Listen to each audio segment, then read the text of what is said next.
Super 6 పథకాల అమలుకు కట్టుబడి ఉన్నామన్నారు ఏపీ సీఎం చంద్రబాబు. గత ప్రభుత్వ హయాంలో జీతాలు పింఛన్లు సరిగా ఇవ్వలేదని ఆరోపించారు చంద్రబాబు. తాము వచ్చిన తర్వాతనే అన్ని పక్కా టైంకు అందిస్తున్నామన్నారు. పార్టీలో యూత్ వింగ్ ప్రధానమైందన్నారు ఏపీ మాజీ సీఎం వైఎస్ జగన్. ప్రజలకు సమస్య వస్తే వెంటనే స్పందించాలన్నారు జగన్. ఏపీలో బీజేపీని మరింత బలోపేతం చేస్తామన్నారు పార్టీ కొత్త అధ్యక్షులు మాధవ్.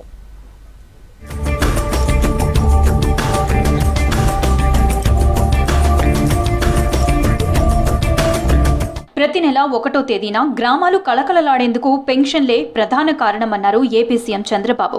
సూపర్ 6 పథకాల అమలుకు కట్టుబడి ఉన్నామన్నారు.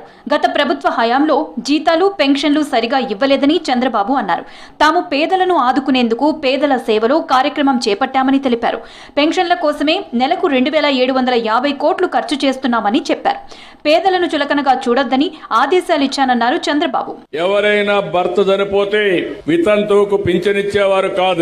భర్త గాని పింఛన్ తీసుకుంటా ఉంటే ఆయన చనిపోతే ఇమ్మీడియట్ గా ఆటోమేటిక్ గా భార్యకు వితంతువు పింఛన్ ఇచ్చే ఏర్పాటు కూడా చేశాం. ఆటోమేటిక్ గా శాంక్షన్ చేస్తున్నాం. ఈ నెలలో పింఛన్ తీసుకోకపోతే కట్ చేసేవాళ్ళు నెక్స్ట్ మంత్ 2 నెలలు తీసుకోవచ్చు.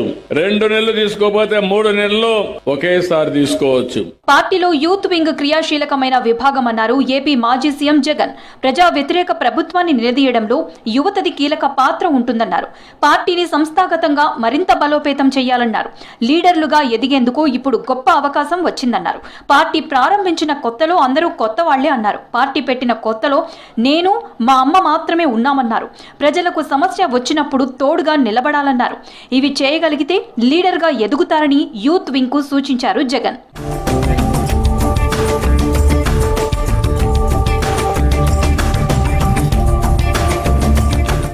ఏపీలో బీజేపీని తిరుగులేని శక్తిగా తీర్చిదిద్దుతానన్నారు పార్టీ రాష్ట్ర నూతన అధ్యక్షుడు పీవీఎస్ మాధవ్. కార్యకర్త గర్వపడేలా భాజపాను బలోపేతం చేస్తానని ప్రకటించారు. పదవి అంటే గొప్ప స్థానం కాదు, అదొక బాధ్యత అని అన్నారు మాధవ్. అంతకుముందు పార్టీ రాష్ట్ర అధ్యక్షుడిగా మాధవ్ ఏకగ్రీవంగా ఎన్నికైనట్లు బీజేపీ జాతీయ కౌన్సిల్ సభ్యుడు మోహన్ ప్రకటించారు. తర్వాత ప్రస్తుత అధ్యక్షురాలు రాజమహేంద్రవరం ఎంపీ పురంధేశ్వరి నుంచి మాధవ్ బాధ్యతలు స్వీకరించారు. A honor to me. Definitely I'll live up to the expectations of our higher command. Our national president Sri JP Nadda ji, Sri our honorable Prime Minister Narendra Modi ji and Amit Shah ji for giving me this opportunity to work for the upliftment of Andhra.